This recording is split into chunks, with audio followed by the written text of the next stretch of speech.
All right. So thank you everyone for being here.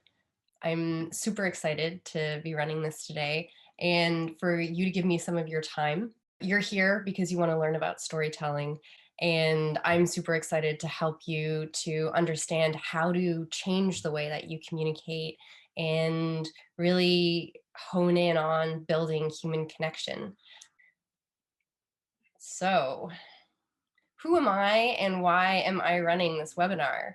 As I said, I'm Lauren Jane Heller. I've had a really winding career in communications that started a decade and a half ago in creative development for documentary films, which meant that I was basically researching and coming up with ideas and storylines for documentaries.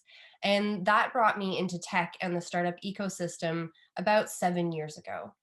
I've worked as a journalist, a copywriter in sponsorship, sales, business development, and marketing across a variety of industries from wellness to education to deep tech. And for 3 years leading up to this summer, when I left working there full time, I was the director of communications at Real Ventures. And between writing for startups, writing about startups as a journalist, and working at Real Ventures and working really closely with a lot of founders, I got to know or noticed that a lot of pitches and a lot of founders have a really hard time really understanding what their message is, how to resonate with their audience, and really get their customers excited, or their investors or potential hires, to know exactly what they're doing with their company. You need to get people on board and convince them that this is the startup of the future, that you're doing something that is going to become huge or amazing. And that can be really hard for a lot of people. So, the reason that I'm doing this is to help you to really cut through the noise and the challenges that you are finding most of the time when you're doing this, and really to understand how to clarify your message so that you can connect with people, so that they can light up and get excited about what it is that you're presenting them. And one sort of side note is, this isn't only applicable to your business, this is applicable to everything in your life. So the formula or the framework that I'm going to walk you through today is really about human connection, and you'll see as I go along. So, what are we going to do today? First, I'm going to talk a little bit more about how humans are wired for stories and why this matters, and give you a few examples of companies that understand how to tap into people's imagination and their needs to thrive and survive. Then I'm going to help you to understand how to apply the classic story arc to your company's message so that you can captivate imagination and get customers, investors, or team members on board. And then after that, I'm going to tell you a little bit about the programs I have coming up and the other services that I offer that can help you to clarify your message and get your audience to lean in, light up, and say yes. So, why does storytelling matter? Well, the truth is that facts don't change people's minds. Facts don't stir emotions or cause elation, and they don't cause suffering either. It's the stories that we weave from those facts that gets people to take action.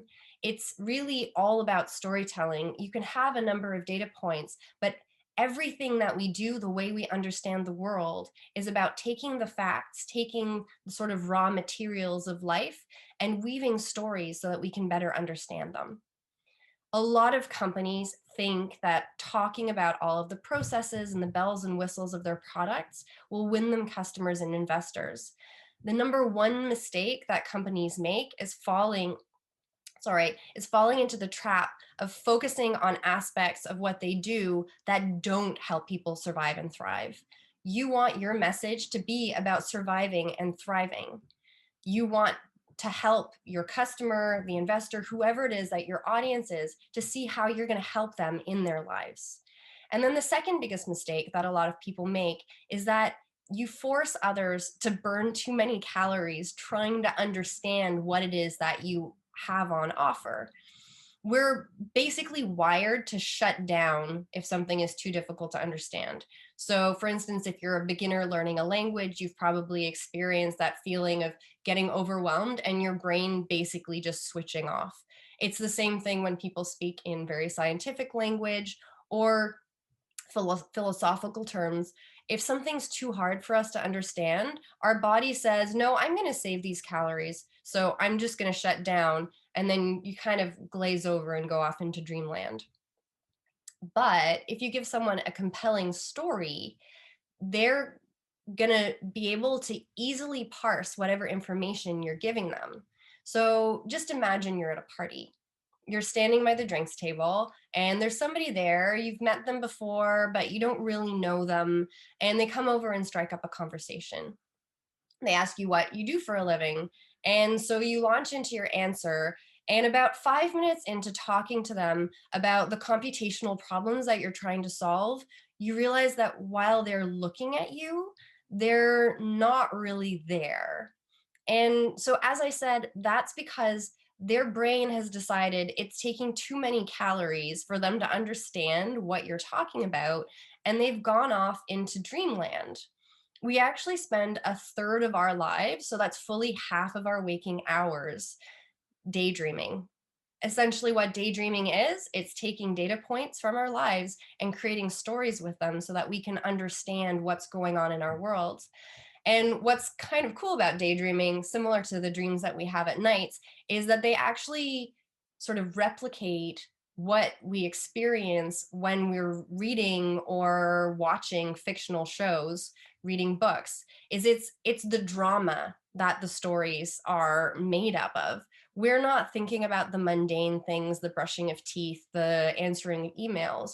What we're thinking about when we're daydreaming, and the same thing when we're dreaming at night, and this is also what you want to think about when you're writing your pitch, is that it's all about drama and crisis. We are wired to sort of filter information so that we can thrive and survive.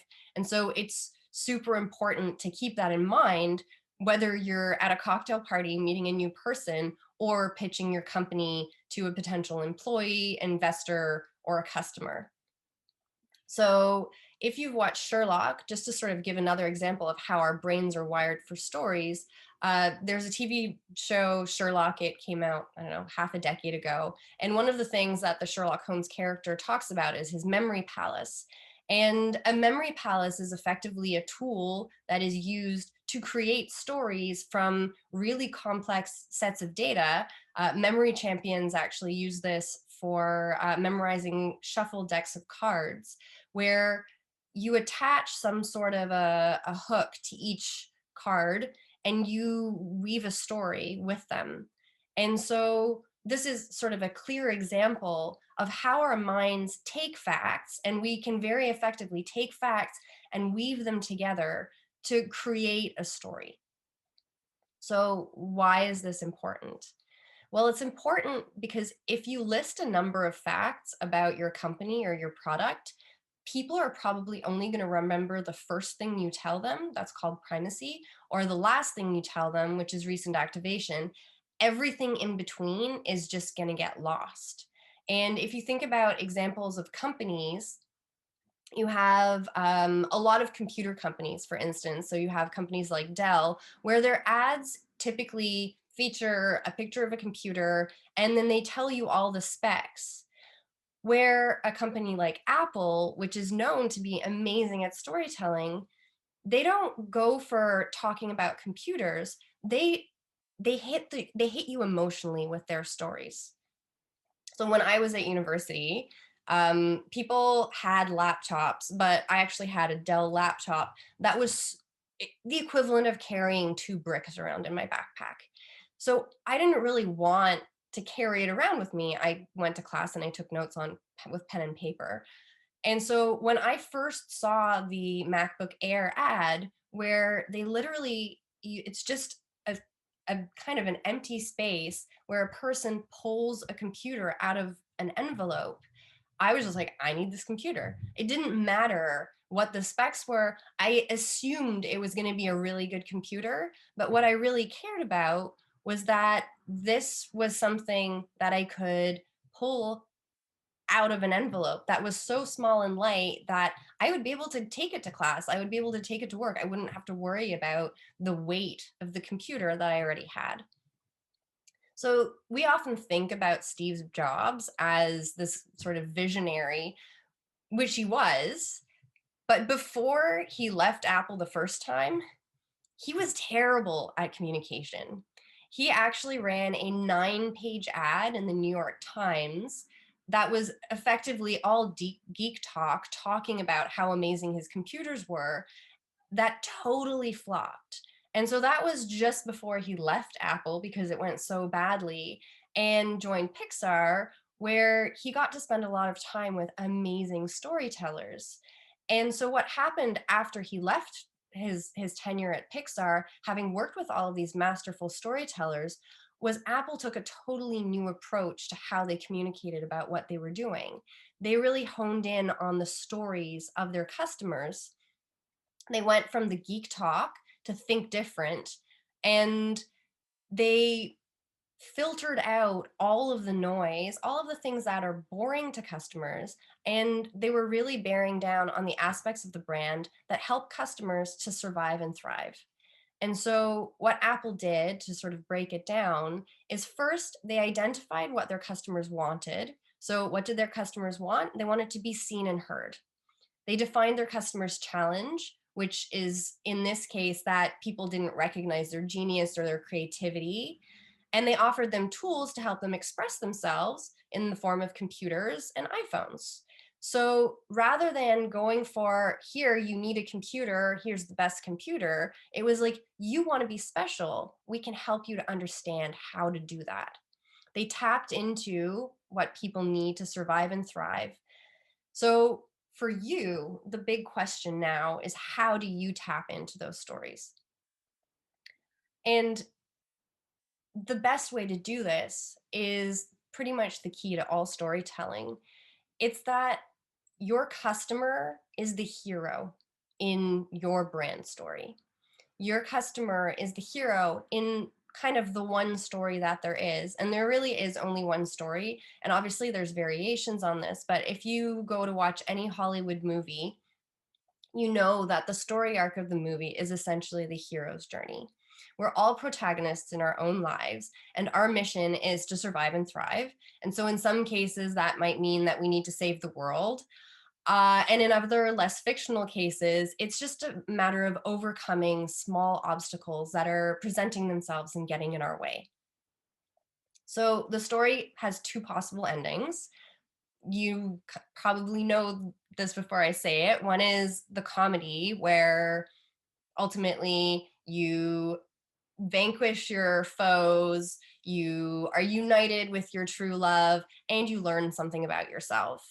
And well, the tragedy, we obviously don't want our brand stories to be tragic, but that's where basically everybody dies and nobody learns anything. Or if something is learned, it's too late. We don't want that for our customers. We want them to think about the dire consequences that could befall them, but ultimately we want to guide them to the happy ending where not only do they get the girl, but they have a huge transformation in the process. So now I'm going to sort of break down what story is in a nutshell. And this is the plot to most Hollywood movies. So just sort of take a moment to think about all of the different ways that you've seen this applied before. You have a character who wants something and they encounter a problem before they can get it. Then, at the peak of their despair, a guide steps into their lives, gives them a plan, and calls them to action. And that action helps them to avoid failure and end in success. So, I watched Aladdin with my kids a couple weeks ago, and this came to mind where Aladdin, he meets Jasmine. He's a street rat. He wants to get the girl, but he can't get it. And before he can get it, he needs something. I mean, he needs something to help him. He gets locked in a dungeon. There's all sorts of other drama, and he thinks everything is lost. And then suddenly, the genie appears and helps him to solve his problems. The genie doesn't make him into the hero that he is underneath. He just sort of guides him toward getting where he wants to go. He calls into action and he helps him to avoid failure. And in the process of Aladdin going from the street rat to marrying the princess, in that case, he learns that he actually is a hero. He could be the Sultan, and that all that it takes was having this guide who helped him to see how capable he was. And so this is what we want to do with our customer stories or the investor story you're going to tell, is you want to help guide your um, guide your hero to the success they want. So there's three crucial questions you can ask yourself. The first one is, what does the hero want? The second one is, who or what is opposing what the hero wants? And the third one is, what will the hero's life look like if she does or doesn't get what she wants? And so those three questions are going to help you to sort of cut through the noise of all of the other things that you could add on, because you're going to confuse people if you have too much. So really, like, that's where you want to hone in with the story. And anything that doesn't serve that plot, just get rid of it. So now I'm going to walk you through those sort of different processes of the character, of the story of the hero. So obviously, I already mentioned this, but the hero is your customer. It's your customer. If you're pitching to a VC, it's the investor. If your story is aimed at your potential employee, it's them. But whoever you're talking to, you want that person to be the hero, and you want to identify yourself as a guide. So as a brand, you want to define something that your customer wants, or your investor, and posit the story in their mind. Can this company or founder really get me what I want? And this is really relevant for, as I said, any type of audience. But you need to start with this story gap, this question that demands resolution, and pare down the hero's desire into one single focus and link it to something that's going to help them to survive and thrive. So, a few examples of things that heroes need to survive or thrive would be the desire to conserve resources, so saving money, to save time, to find a community, to gain status, to accumulate resources, to help others, or even give them a sense of meaning. And so the goal for your messaging is to help your audience to understand exactly where you are going to take them and how you're going to help them to solve that problem. And you need to be clear about this. So, next up, the hero is going to have a problem. You know who your hero is, you know they have a problem. Every good story has a villain. And so the hero has a problem they're trying to solve and needs to get the villain out of the way. The villain doesn't actually have to be a person. In the case of companies, it's usually something like distractions, which could steal people's time or wreck their families or cost them money. In the VC example, the villain is startup failure or loss of face or status from making terrible investments. They want, the VC wants to really, sorry, I'm going to focus on the VC story. I should have mentioned that part. So as we walk through the rest of this, I'm going to focus on the VC story or the investor story, because I have a feeling that a lot of the people here are curious about that. It's also more applicable than me giving an example of a particular type of brand. So what are investors looking for? They want to back an outlier company that's going to become a unicorn. They want to have $1 billion company. They want to find that diamond in the rough who's going to dazzle everybody and change the world. And so the villain in the story of the investor is startup failure, loss of capital, and loss of status as a result. So you've got different kind of levels of problems. And the problems that you as the founder can potentially solve for your investor are, first off, the external problem, which is that they need to back a company that's going to change the world. So you're like, hey, I can be that company. The internal problem for the investor is that they don't know for sure that they can trust the startup that they're looking at to win their market. And they also don't want to lose face if they don't invest in the right companies, because they still have to raise their own funds, and they need to actually prove that they're good at this. And then the bigger philosophical problem is that the investor wants to back companies that are going to make the world a better place by winning big. Generally speaking, investors aren't just money hungry. They don't just want to invest in any company. They want to invest in companies that are actually going to hit it out the park and do something good for the world. And if you can solve all three of those problems, whether it's for a customer or investor, as I said, you're going to hook the person who is listening to your story. So to give another example of this kind of a hook, we could look at Tesla. So in the case of Tesla, the villain is gas guzzling cars. The external problem for the customer would be, I need a car. The internal problem that Tesla is solving for a customer is that they also probably want to be an early adopter of new technology or have some sort of credibility or status as somebody who's in the know.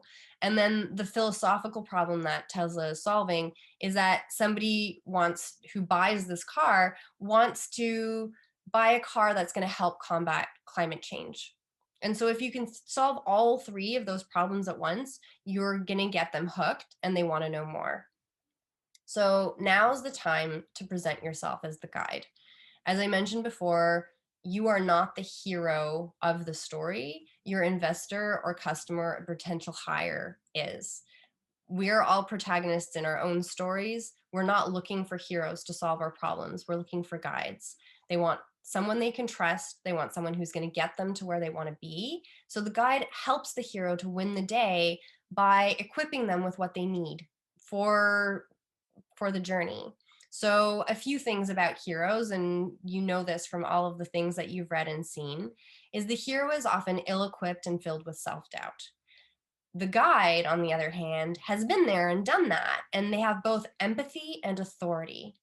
And by expressing empathy and authority, you can instill confidence in the hero and position yourself as the guide that they've been looking for. So I'm going to go back to my VC example. So how would you show as a startup the VC that you can solve their problem? So how you do this is by showing them that you know the way to get them to investing in the billion-dollar company.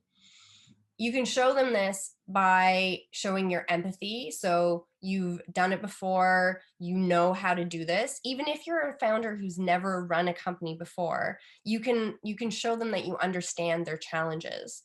They want to work with somebody who inspires confidence and shows competency. So you can show them that you have the right team, you have experience unlike anybody else in your industry, you have unique insights, you have IP or patents or maybe trade secrets that can create a competitive advantage, or better yet, a competitive moat so you can beat the bigger, better funded companies in this particular industry. VCs want to know that you're not only reliable and visionary, but also that you're coachable. So you need to show them that you have humility and that you're going to listen to what they want to say. In broader story terms, if a hero could solve their own problem, there really wouldn't be a need for a story. They wouldn't have gotten into that trouble in the first place, so they really need the guide. And just like characters, humans, including investors, are the protagonists in their stories, and they need someone else to help them to solve the external, the internal, and the philosophical problems. And so don't make the mistake of positioning yourself as the hero in someone else's story. Remember that your job as a company, as a brand, is to be the guide to your audience. And some fairly straightforward ways to do this that I think it's very likely some of you are already using are getting testimonials, using numbers, using your traction or any other statistics that you have in context. It's really important to make sure that you have your numbers in context, to have awards that you've won.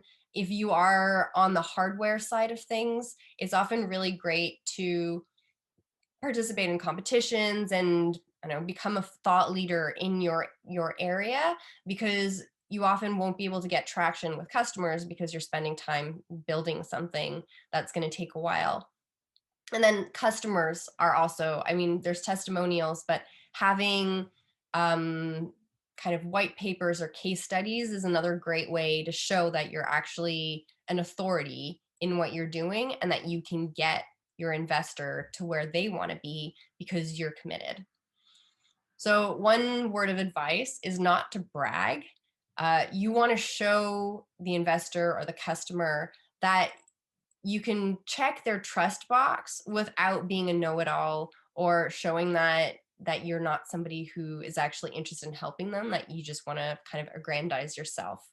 So what you're doing here is you're helping them to answer the question, can this company really help me solve my problem? So now you know who your hero is, you know what their problem is, you've positioned yourself as the guide, you've won their trust. Now you need a plan. This is what guides do in everything, every movie. If you think of Lord of the Rings, for instance, Frodo would never have gone anywhere if Gandalf hadn't essentially come up with the plan. He told him that he needed to be the hero, he gave him the plan. And so you're going to show your customer or your investor that you have a plan, that you know how to get them across the river, that you can give them a path of hope that's going to help them to solve their problems. In the case of working with a VC, this plan is your roadmap, it's your financial models, it's showing them that you are going to hit your milestones or that you've already hit others. You're creating clarity for them by showing them that you are the guide that they're looking for and you know how to get to where you want. And I also understand that for most startups, you actually have no idea how to get to where you want. Most investors know this, or really all investors know this. But what they want to see is that you've taken the time to plan it out and you're testing your hypotheses. Effectively, building a startup is all about, it's kind of like a science experiment. You have a hypothesis, you test it out. If it proves that it's correct, you keep going. If it's not quite right, you course correct, you test another hypothesis.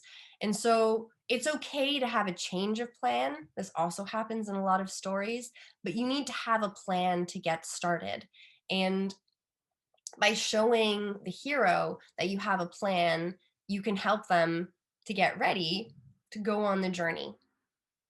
You're inspiring their confidence, you're alleviating their fears, and now that you've presented your plan, it's time to rally the hero to begin the journey. So, in the case of customers, this kind of rallying call is often the buy now button on the website. There's actually two different types of um, calls to action. You've got the direct call to action, which is the button that says buy now or get in touch. And then you have the indirect or transitional call to action, which is really the on ramp. It's the free PDF, it's the free trial, it's the way to help someone to see that you are the authority, you know what you're doing, you have something that's going to help them, but they might not be ready to commit yet. And so you're sort of letting them dip their toes in the water. In terms of the VC or investor story, you also have direct and transitional calls to action. So, to start with the transitional call to action, if you are looking to raise funds from a VC, you're going to want to get in touch with them months before you're ready to fundraise. This is your initial contact where you let them know what you're up to, and then you periodically check in to show them that you're hitting your milestones, effectively to show them that they can trust you and that you're doing the things that you say you can do. You want to get on their radar and show them that you're getting traction. And effectively, once you've done that, you can get to the point where you're saying, invest in me, I'm ready. So now moving toward the ending, you've inspired confidence. You've shown that you're the person who's going to help the hero to overcome obstacles and achieve the desired outcome. You've called them to action. You've told them what they need to do to get there to help them avoid failure. And so now is the moment to remind the hero of the dire consequences of not succeeding. You remind them that they are vulnerable to some sort of threat. And this is sort of like the salt in the stew. You don't want to overdo it. You don't want to hit your audience overhead with all the terrible things that could happen to them if they don't work with you. Um, First off, that's pressure sales and it's kind of gross. But then on the other side, people will sort of tune you out or they won't believe you. In 1979, Nobel Memorial Prize winner Daniel Kahneman published the prospect theory. And the prospect theory espoused that people are more likely to be dissatisfied with loss than they are to be satisfied with gain. So, in other words, most people are going to be angrier about losing money than they would be about winning money. So, $100 lost is worse emotionally than $100 won. And this is called the fear appeal process, where you can actually help an audience to realize that they're vulnerable to a threat. You tell them that because they're vulnerable to a threat, they really should take action.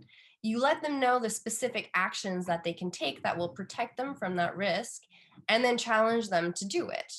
And so, this is effectively a soft way of agitating fear that highlights the return to stability through your offering. As I said before, it's like the salt in the stew. Do not overdo it. People will get annoyed and they won't want to listen to you effectively.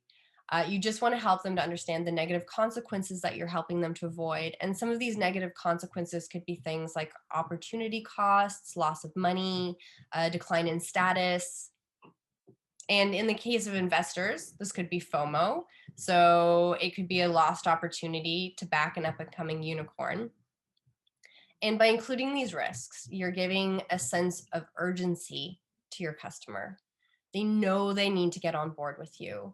And in the fundraising process, another way to do this is to let investors know that you're having conversations with other investors. So if you run a really tight process and you are talking to a number of investors all sort of within weeks of each other, you stack up your meetings, then you're more likely to get to a point where you have multiple term sheets and can actually choose between investors, or go from one to one investor and say, hey, I got this term sheet. I would much rather work with you, but I really like these terms. So it actually gives you the ability to sort of create a little bit of fear in that case in the investor. And then if it's with customers, once again, it's helping them to recognize that there are things that they will miss out on or lose out on if they're not working with you, but just don't overdo it. Too much is going to turn people off. And so you've now pointed out that if they don't work with you, that there could be dire results, but now you need to present them with the happy ending. You've got a tiny touch of urgency, and now you're going to paint a beautifully clear picture of what success looks like. You don't want to leave this part up to their imagination, because this is really the most important part of your story. This is where you're going to really help them to paint that picture in their mind of why they should be working with you. You're telling them exactly where you're taking them, and you're going to foreshadow the potentially successful ending that is going to captivate them. Stories are not vague, they're about specific things. To give an example from politics or the world, President Kennedy would have bored the world if he had talked about a highly competitive space program. But he defined ambition specifically and inspired the nation with, we're going to put a man on the moon. One is a visual and really key call to action. The other is like, that's interesting, but who cares? So you need to offer a clear ending to close the loop and to help people to imagine and be that resolution. And the happy ending is more than just achieving the kind of surface level objective. You want to help them feel like their lives are more complete. You're showing them how your solution can help them to achieve status, wholeness, or self-acceptance. And the way that storytellers through the ages have done this is by allowing the hero to win position or status, be unified with someone or something that makes them whole. So that's the getting, falling in love or having fallen in love, and or being united with your family, the real wholeness, but as a community. And then the third way is to experience some sort of self-realization that makes them whole. And in the Aladdin example I gave earlier, he gets to this moment of like, hang on, I actually can be a prince because look at all these amazing things I've done. So usually there's that self-doubt at the beginning of, I can't do this thing. And then you get to a place where it's like, no, I've done this. I am being this thing. And so it really is about transformation. And if you look at Apple, if you look at Patagonia, if you look at a lot of the big brands in the world, they do an amazing job of helping people to get to that place of like, I am being something that I want to be, rather than I just bought this product. So a few questions that you can ask yourself about the before and after of your customer or investor to help you to recognize what the ending for the story should be is, before they work with you, what do they have? And then what do they have after they work with you? Similar for what are they feeling? What do they feel before they've worked with you? Are they full of self-doubt? Are they confused? What kind of help do they need? How do they feel afterwards? Do they feel confident? Do they feel empowered? What's an average day like for them? And then finally, what's their status? Have they gone from being a nobody to being a visionary? What's the transition from where they were before and where they're going to be once they've worked with you? And then once you've asked yourself and answered those questions, refine them down to super clear answers. And this is a moment too when images can be super helpful. So this could be in a pitch deck or on a website, but you want to cast that vision for your audience. And so show happy people engaging with your product, show what they're going to be. If it's on the recruitment angle, show your potential hires how much fun it is working with your team. So to go back to the VC example, in the case of investors, they definitely want to win status. On the union side of things, they want to have long-term relationships with the founders that they support. At Real Ventures, we often talked about our founders as being part of the real family. It's not just a case of I'm giving you money. It's I'm giving you money and support and a direct line into my life. And I want to invest in your future companies once your first company has exited. So it really is a relationship in that case. And then for the philosophical side of the VC, this is about the unicorn that helps solve one of the world's biggest problems. And so you're also helping them to recognize that they can back your company. You are the outlier. And not only are they going to become a billionaire as a result of working with you, but they can also feel good that they're making true change in the world. People want to be remembered on the right side of history, including investors. It's actually quite rare that there are people who are intentionally going out there to screw other people over. So that's the story from beginning to end. And then the only thing left to do, and this is also really important, is to think about the transformation that's happened. So through the process of going from figuring out who your hero is and how you're guiding them to solve their problem and get them to that happy ending, there's been some form of transformation. And so they could maybe have gone from confused and ill-equipped to competent and smart now. Or in the case of the investor, maybe they're hopeful and hardworking, and now they're visionary and authoritative. The potential hire could go from disempowered and grinding to responsible and thriving.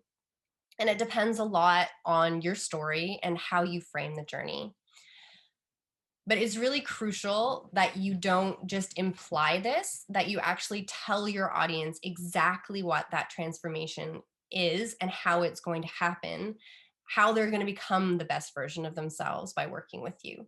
And just like the happy ending, you need to make this super clear and compelling. You don't want to leave this up to your audience to come up with a storyline, and just remind them that, like all heroes, they may be the hero, but all heroes need guides, and you need to convince your audience that you're the one.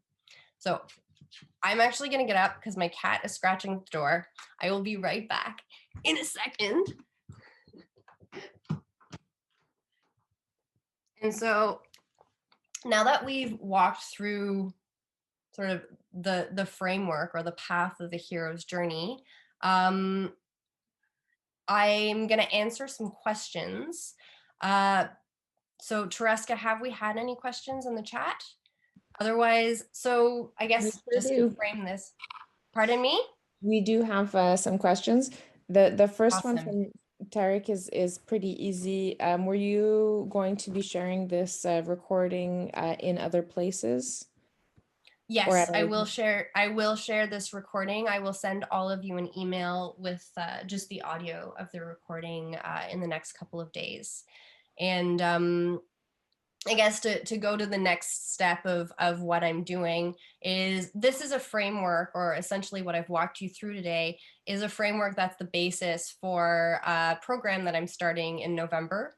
It's a 1 month program where we're really going to dive into your pitch and clarify your message. And it's the same journey, it's the hero's journey. And what I'll be doing is it's going to be 2 workshops plus 3 coaching sessions. And so I would be effectively helping you to come up with a story and clarify your message. And I have other programs that I'm going to be running. I have a 3 month program that's more about your personal message, and there's a number of other deliverables with that one. And I also do story coaching. So if you have questions about this particular sort of framework, I'm happy to talk more about that now. I don't know. I can look in the chat too. we have Any other another questions, question. Tereska? Yeah, we have a question from Toku who's asking how the villain and the problem are different.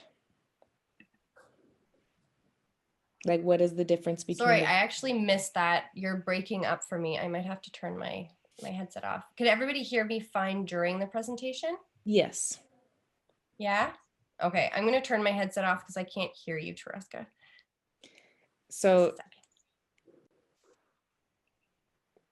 second. Toku is asking how the villain and the problem are different. What's the difference between the villain and the problem?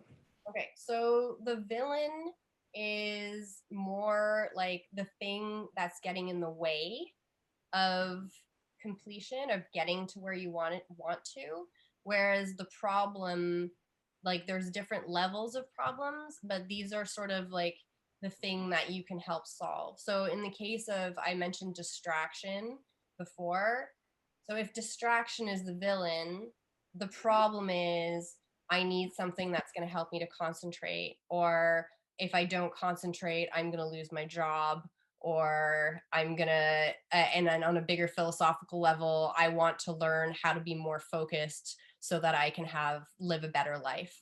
So the villain is sort of, it could be as a distraction, it could be startup failure. In the case of the VC, it could be, um, just say you're a company that does like a Terminator for household pests. The villain in that case is the household pest, but the problem is that you need to get rid of whatever the pest is, and that the internal problem is that you don't know how to do it yourself. And then the philosophical problem might be that you don't want to kill whatever it is that you're trying to get rid of, and you want to do it in a humane way. So there's kind of different layers to the problem, but the villain is sort of the thing that's really in the way of you achieving what you want to get to. And Charity is wondering if there's a visual of the framework that you will be sharing at some point. I can definitely share a visual of the framework. I can include that in the email I send tomorrow. Super. Abby, who was not able to stay with us, but I was just gonna bring her question because I thought it was super interesting. That it would be helpful to have some examples of smaller companies or startups who have done successful storytelling, and that the examples of Apple and Tesla and other giants, while interesting, are not as directly helpful. Okay. Yeah, for sure. So off the top of my head, I can't think of examples, but I can also share a few. But essentially, the companies that do well at this know who they are. And I think that that's one of the keys to this is really, this is about digging into who you are and why you're doing it and how you can position yourself as the guide. And this could be helpful. I mean, if you're a service provider, this is just as helpful as if you're selling B2B or B2C. And Vanessa is wondering, will your 1 month program tackle storytelling from more perspectives than the VC company or as the hero? Like it was more than or are you going to go back to other types of storytelling rather than VC focused? Yes, absolutely. So for the 1 month program, you get to choose who your main focus is. So it's really figuring out who is my audience that I'm trying to connect with. And then we're going to walk through the framework together. And I'm going to help you to identify what is your story and then really shape it. And what's cool about the framework is once you've done it with, I mean, your customer for most companies is going to be the first story that you're going to look at. Once you've done your customer story, then you can take it and sort of look at, okay, do I have another story that's associated with a particular product if I have more than one product? Or what's the story? How does the story change when it's for a VC? But once you've walked through the framework once, it becomes easier to understand, okay, this is actually a super dynamic and easy way to recognize how to connect emotionally with whoever it is that's my audience. And so it's really up to you in the 1 month program who you want to focus on as your audience. But I recommend actually to start off with a customer. And Felix is wondering, how do you make sure that different storylines for different types of customers don't get confusing? So, generally speaking, what you're going to do is you're going to have an overarching high level story. Most companies will have that. I guess the question is, how different are your different customers? And so, if you have, I don't know, if you have a if you have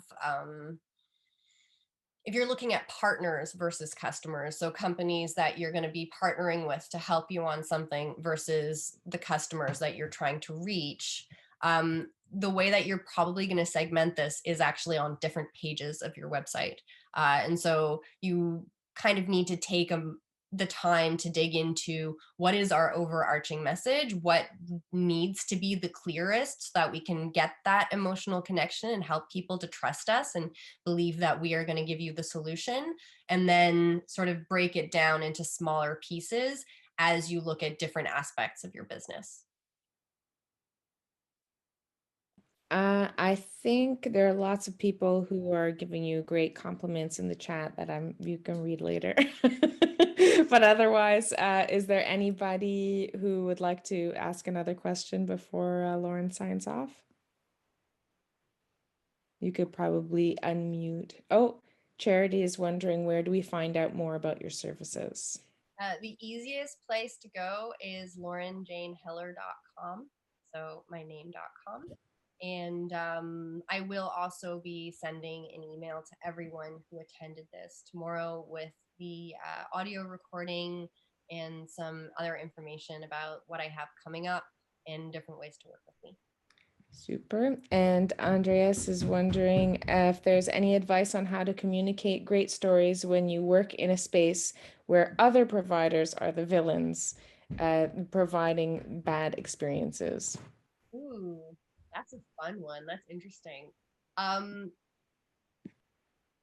I think, well, first off, I would actually ask the question as whether or not the other providers really are the villains or if they're just getting in the way of the success of the customer. Because I would doubt, I mean, I don't know the case in for Andreas, but I would I would imagine that the problem that the customers are having isn't actually these other service providers or this other company, but that it's that they want to achieve something and there's kind of this noise in the way that's harming them or keeping them from achieving it. So I would take a little bit of time to think about, is are the other service providers or are your competitors actually the villain? Um, and you can actually feel free to message me about this because I'm curious to hear this and to see really like who is the actual villain. And another thing to think about is pretty much in every case, you can come up with a bunch of different villains. You can come up with a bunch of different external and internal problems. And what you really want to do with this process is to really drill down and figure out what is the key problem, what is the one that I'm really helping my customer to overcome. And once I've got clear on that, then the story becomes a lot easier to tell. And it's easier to position yourself as the guide and to help them to get to that happy ending, that resolution. So I think that just about does it for questions. Thank you, Lauren, for a very interesting talk. You're welcome. I hope you guys had a great time. I really enjoyed it.